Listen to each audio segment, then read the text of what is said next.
Hi guys, welcome back to our channel Radhadeshi Official.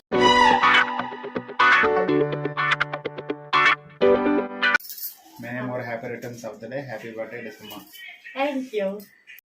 నా birthday రోజున సాయిబాబా టెంపుల్కి వెళ్ళి మంచిగా దర్శనం చేయించుకొని అభిషేకం దర్శనం చేయించుకొని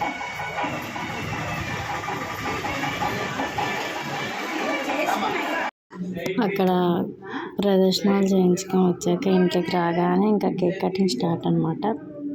కేక్ కటింగ్ అంతా మంచిగా అయింది.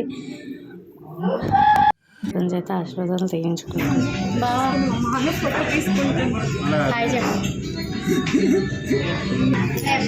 నా బర్త్డే స్పెషల్ చికెన్ బిర్యానా? ఫ్రై బిర్యానా? మా వీడియో కట్ మీకు నచ్చినట్లయితే లైక్ చేయండి, షేర్ చేయండి, ఆల్సో సబ్స్క్రైబ్ చేయండి.